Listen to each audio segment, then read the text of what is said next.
8h14 sur Studio Qualitas. Si vous habitez Jérusalem, vous avez dû vous en rendre compte depuis déjà quelques semaines. Il est très dur de se trouver aux alentours de l'entrée et de la sortie de Jérusalem, dans le quartier de la Tachana Merkazit.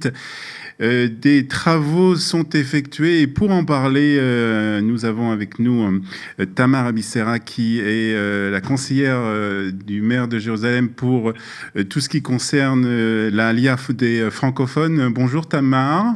Bonjour Olivier. Alors on va pas parler d'intégration, mais on va parler de circulation et de travaux, des embouteillages monstres à l'entrée et à la sortie de Jérusalem. Alors Tamar, je vais vous poser la première question. Est-ce que ça va encore durer longtemps ? Oh là là, il va falloir vous armer de patience, Olivier, vous et tous les Yerushalmi et tous les visiteurs de la ville, parce qu'on est parti pour, on va dire, je ne veux pas être pessimiste ou faire peur, mais au moins 4 ans de circulation contrariée, on va dire. Voilà, donc ceux qui ont essayé de sortir ces derniers jours de Jérusalem pendant les heures de pointe, en tout cas, ont été bloqués dans des embouteillages. Alors, que se passe-t-il à l'entrée de Jérusalem, Tamar ?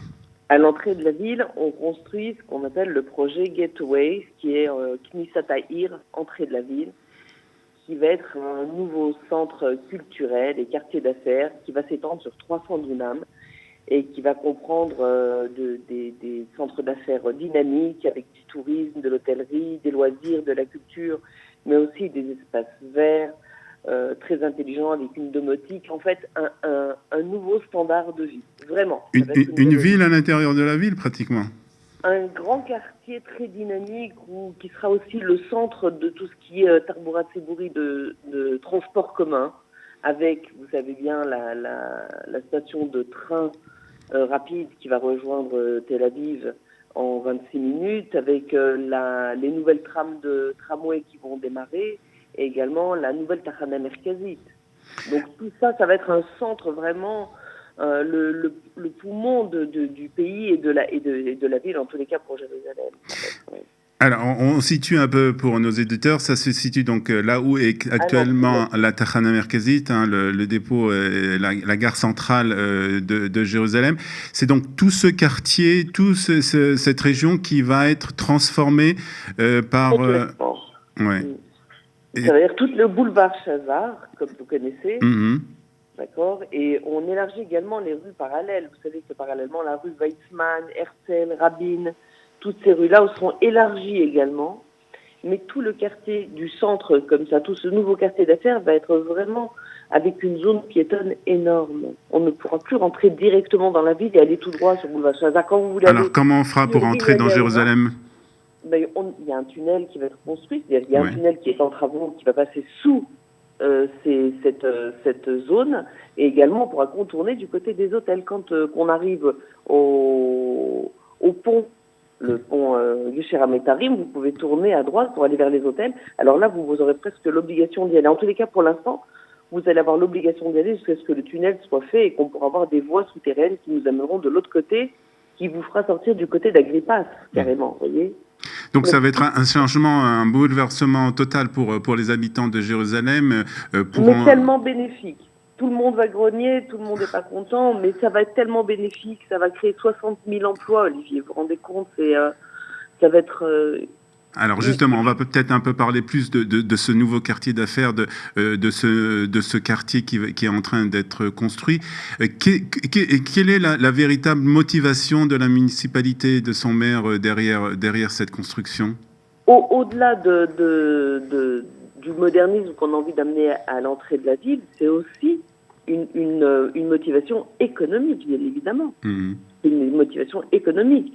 Ça va amener à Jérusalem énormément d'entreprises, ça va créer une attractivité, ça va permettre à des jeunes de trouver du travail et de plus déserter la ville. Vous connaissez ce problème de désertion de la ville des jeunes. Il y a ce problème qu'il faut expliquer aux auditeurs, que de nombreux jeunes qui vivent à Jérusalem, qui ont grandi à Jérusalem, qui ont fait des fois leurs études à Jérusalem, partent de la ville pour d'autres villes dans le centre du pays pour trouver du travail, parce que il y a une pénurie de travail dans certains domaines, en tout cas, ici à Jérusalem. Absolument. Donc là, on va créer vraiment une dynamique et on va sur les métiers de la technologie qui sont l'avenir, je crois, de l'humanité et du pays. Donc tout ça va être regroupé dans ce centre et ça va être une dynamique très très importante. Est-ce que ça va pas un peu changer l'image de Jérusalem, cette Jérusalem traditionnelle, le côté comme ça de la vieille ville de Jérusalem? Est-ce que ça va pas être un peu changer un peu ce caractère, cette image de la ville, de la capitale israélienne? Moi, je crois qu'au-delà de l'image de la capitale, il y a une atmosphère à Jérusalem qu'on ne pourra jamais effacer ni changer. On peut construire des tours et en construire encore plein et faire des villes et des tunnels et des ponts, ça ne changera jamais. Jérusalem telle qu'elle est, Jérusalem c'est Jérusalem, et c'est pas des tours qui vont changer cette atmosphère unique et si particulière, je pense pas. Mais bien que, vous savez qu'on fait très attention à préserver, je vous invite à venir à la mairie de Jérusalem et découvrir la maquette du plan d'urbanisme, et vous verrez que tout ce qui est centre et merkaz est vraiment préservé. Et on ne construit pas des tours dans le centre, pas très peu, quoi. C'est pas la volonté du maire, en tous les cas. On sait évaluer à peu près le budget d'un tel chantier? Oh, je crois, si je ne m'abuse, qu'on est vers les 1,4 billion de shekels. Wow. C'est énorme. Wow, c'est énorme. Oui, bien sûr, énorme. Le gouvernement et l'État est bien entendu impliqué dans cette affaire. Alors Tamar, vous êtes... Bien sûr, le ministère des Transports, bien sûr, Israël Katz, et puis aussi le ministre Elkin. Le ministre de Jérusalem et du patrimoine. Donc c'est tout le gouvernement qui est impliqué aussi, et la mairie de Jérusalem, bien entendu. Alors Tamar, vous êtes la conseillère du maire pour tout ce qui concerne la Aliyah. Les affaires francophones, pas que l'Aliyah, les affaires francophones. Alors est-ce que justement ce quartier d'affaires, d'après vous, va attirer des hommes d'affaires francophones, des hommes d'affaires de France peut-être? Oui, je suis sollicitée régulièrement, Olivier, c'est un peu trop tôt, mais les gens me sollicitent déjà pour essayer d'imaginer leur entreprise, de faire venir leur entreprise. Il y a des sociétés Tel Aviv qui me contactent. Il y a des sociétés françaises qui me contactent. Il y a des banques françaises qui voudraient venir. Ça vraiment, ça attire beaucoup d'intérêt, et tout le monde sait que ça va être le plus grand centre d'affaires israélien et je crois au Moyen-Orient. Très bien, on est pressé que cela se réalise. En tout cas, pour le moment, nous, habitants de Jérusalem... Pardon ? Il faut s'armer de patience. Voilà. Je demande à tous les Yerushalmites d'être patients. C'est que pour le bien de leur ville et pour des jours heureux qui vont nous attendre très bientôt. Voilà, on va donc s'armer de patience et attendre surtout dans les pkakim, dans les embouteillages à l'entrée, à la sortie de la ville. Mais bon, il y a d'autres moyens aussi d'éviter ça, donc on va le faire. Merci beaucoup, Tamar.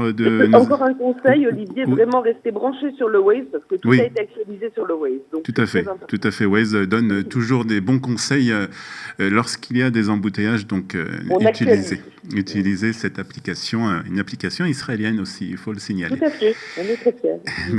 Merci Tamar, bonne journée à vous. Très bientôt. À bientôt Tamar, merci beaucoup. 8h et presque 23 minutes, dans une poignée de minutes, ce sera Eliana qui sera avec nous pour nous parler d'histoire juive.